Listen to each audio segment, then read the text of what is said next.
সকাল সকাল উঠে রান্না বান্না শুরু। এদিকে পাবদা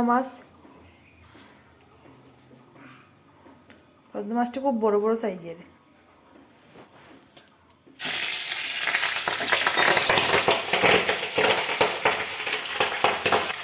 মাছটা এত পরিমাণে ফুটতেছে, মানে হওয়ার মতন না, এত পরিমাণে।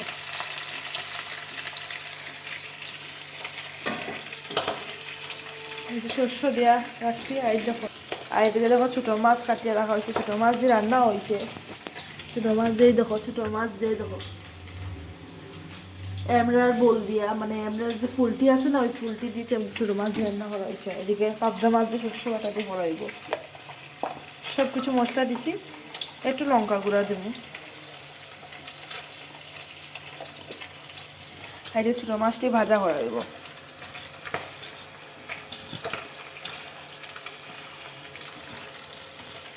এরকম শস্য বাটা দিয়ে পাবদা মাছ দিয়ে খেতে কিন্তু খুবই ভালো লাগে।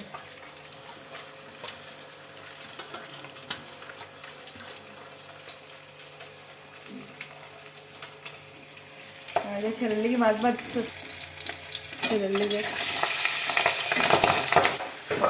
আর এই দেখো রবিবারে সকাল সকালে টাটকা টাটকা মাছ আনা হয়েছে। এদিকে কাতল মাছ আনা হয়েছে, এদিকে পাবদা মাছ আনা হয়েছে। খেতে টাটকা টাটকা বেগুন, আমরা পুরান বাড়ি থেকে আইছে, আলু আইছে, বেগুন আইছে।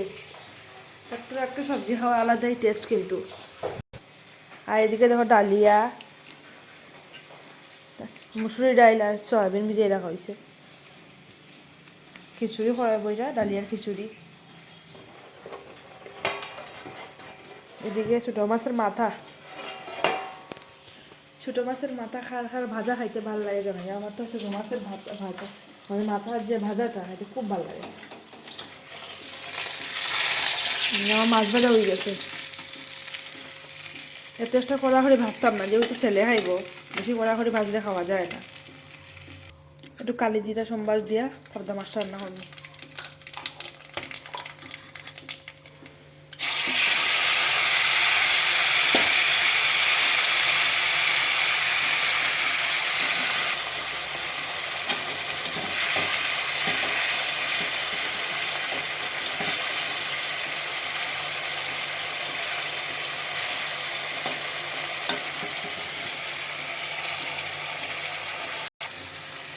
তো আজকের মতন টাটা। এদিকে আমার সকালে রান্না বান্না চলতেছে, তোমরাও রান্না করো। টাটা।